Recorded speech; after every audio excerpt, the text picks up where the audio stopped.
Welcome. So today, I sound like Bob Ross, and today we're going to be painting happy little clouds. No, today we're actually going to be looking at another machine. And what machine, you might ask? Another Vlad Blad. This one is the Avenger Hybrid, and it's a heavy machine, which I kind of don't mind. It's definitely heavier than most rotaries you'll put in your hand. Sidewinder. So it's got a motor coming in from the side on a connecting rod to an armature bar with a return spring. Pretty simple.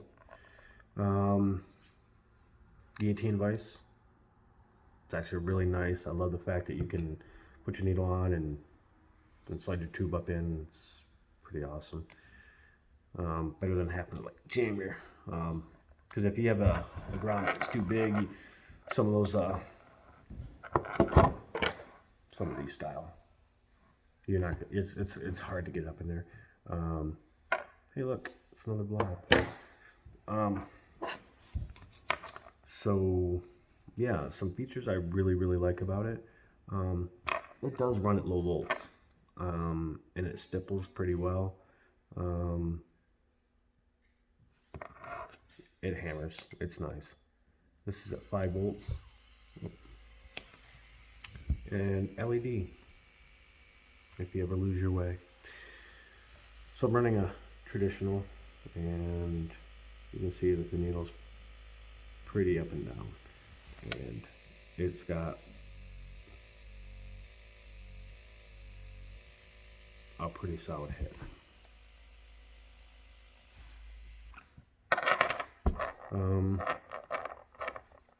Pretty quiet. Oh yeah, cool feature. Under here, this won't focus. Maybe this side will show it better. Yep, that groove right here, it's on both sides, and the rubber band actually goes through there, which is really cool.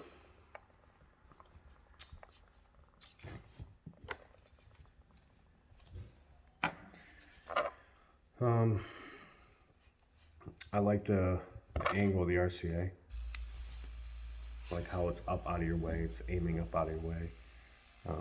Everything on this is, the weight of this machine is towards your hand, so it's stacked over your knuckles, so there's not a lot of back play.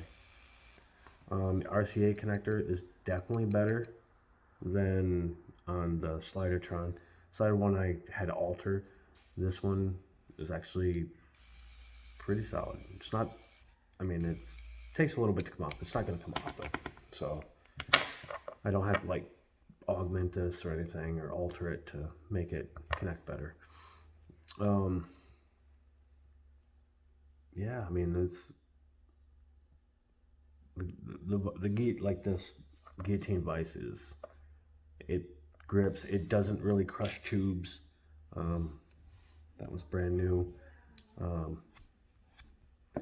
And it put like a little ridge in there, but it didn't crush it. It just snugged it. And cartridges wise, it runs the same with cartridges, trust me. So they say it starts at 2.5 volts. 2.5 volts. Yep. I mean, that's barely running.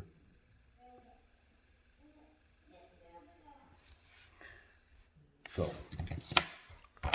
it does start at 2.5 volts. A couple things that I will say before I go.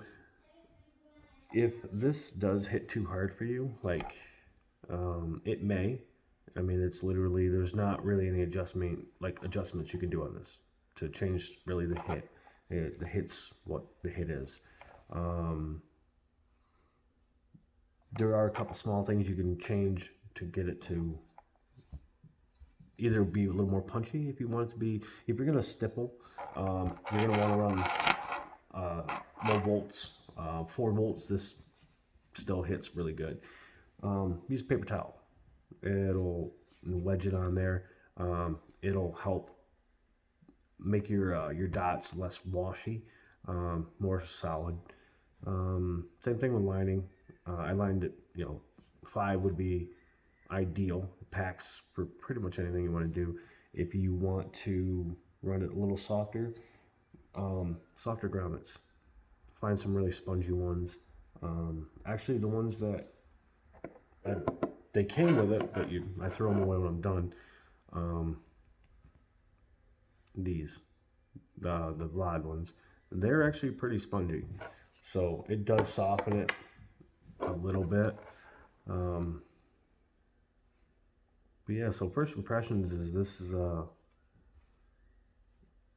is I like this crossover. I like this hybrid style. I like being able to bounce between cartridges and traditional. So this is, I don't really have any negatives to say about it. Yeah, I don't know what else you guys want to hear about it. Maybe it running, maybe a 10-second. That's actually 7 volts, 6/8. Wow. Wow.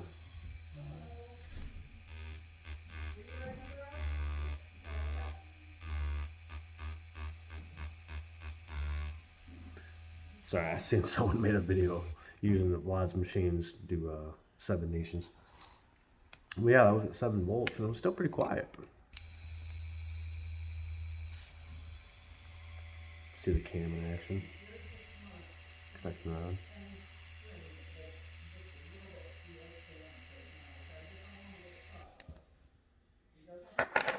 It's good quality, man. It's solid metal.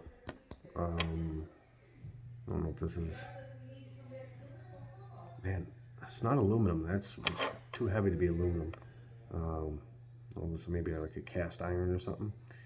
But I like the body is right here, the motor. You have a side plate, another side plate, motor bolts in here, comes up. Simple. The only thing is I mean, there are going to be people who want more adjustability. Well, I don't know. You can always change your hand speeds and pressures and things like that and get what you want out of it, but I understand it. But for the people who want to pack lines, I will say, if you're used to coils, which a lot of people, the transition from a coil to a rotary is a tough one. So it's good that they have ones that feel and respond like the traditional coils. But the one thing, anybody who's used the old coils, you have to tune them, replace springs, and you never, no matter what you do, you never get the same behavior. Once like a spring cracks, man, it's such a bitch because you'll never get that sweet spot back, and then you have to relearn your machine.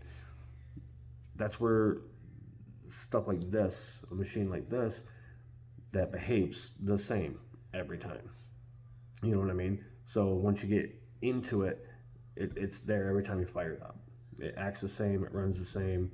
Then you just gotta, the only adjustments you make are your client's skin. So I really do like that. Yeah, I can't wait to keep using this. I will try many different type of, like, I'll punch back. I'll leave down in the comments when I come up with when I've used it more, to give it more than just a first impression. But yeah, take care, guys, and I'll see you in the next review.